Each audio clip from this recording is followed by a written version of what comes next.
My name is Jeff Fred. I grew up in Mount Vernon, New York. That's a little small city, like 4 square miles. Basketball was my hobby growing up.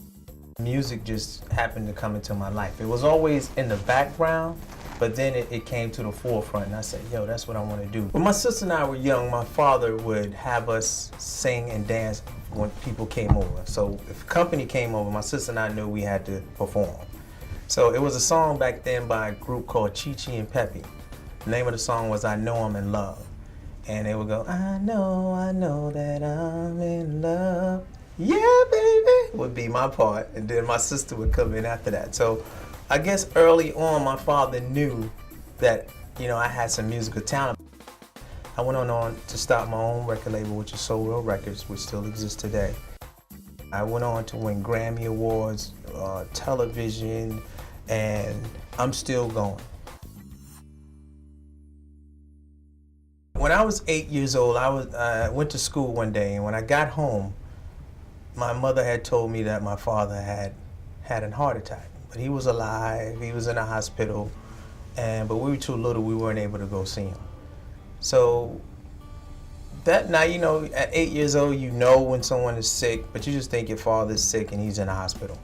So the next evening, his sister came to the house, my Aunt Clara, who passed away as well, and she was there cooking, and the phone rang. And they said, is Miss Red there? Apparently she didn't hear him and she hung up. So they called back, and I guess they asked for my mother. My mother took the phone, and I guess that's when they told her that my father had passed. When that news came, I remember very vividly, is like she just hung the phone up and started crying.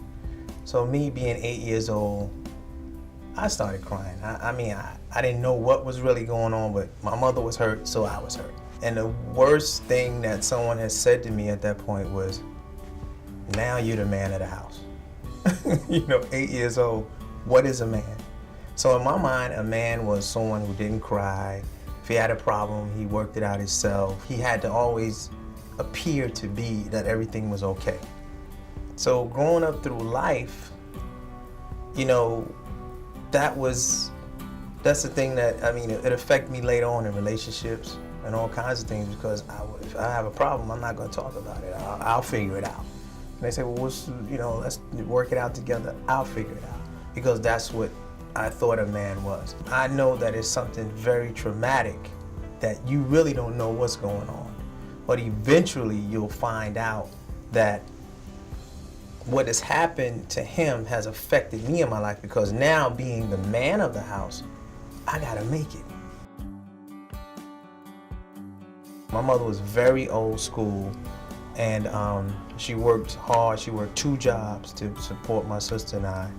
And we never moved from house to house. We never got evicted.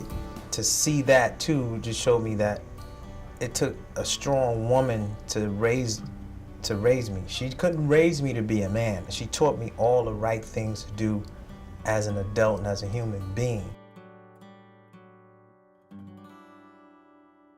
Because of the death of my father, I believe that has given me the motivation to always want to do more, to overachieve.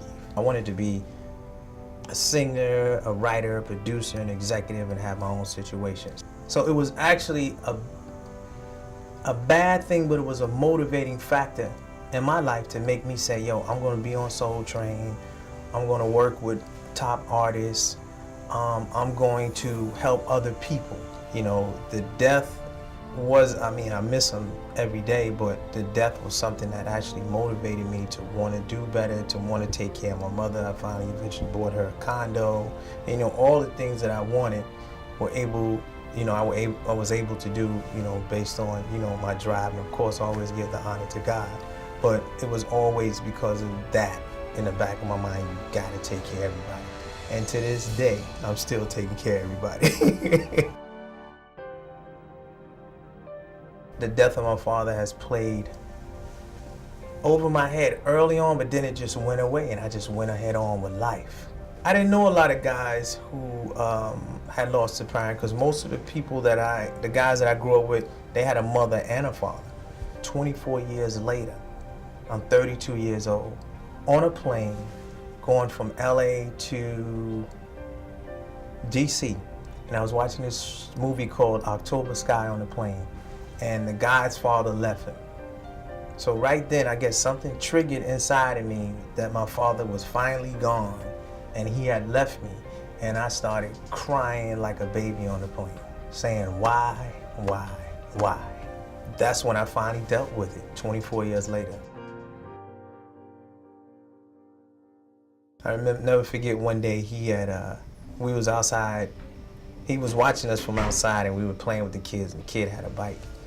And I guess I asked the guy to ride his bike, and he might have said no. And he saw that, so we came upstairs. He said, come on, let's go. I said, where we going? So he took me to Corvettes. It was a store called EJ Corvettes back in the day. And he bought me an orange bike. I never forget that, man. I guess he didn't want me to have to ask anybody for anything. And that's the same way I feel now with my sons. It's like, you know, whatever you need, just let me know. So all the young kids out there who have lost a parent, you're not the man of the house. You're not the lady of the house. You're just someone who is trying to get through a situation. Talk to someone at the church, talk to an aunt or uncle, but just talk. See, when I lost my parent, I never really talked to anybody. I kept it all in. But don't keep it on. Talk about it, cry, let it go, and just know that each day is going to get better and better.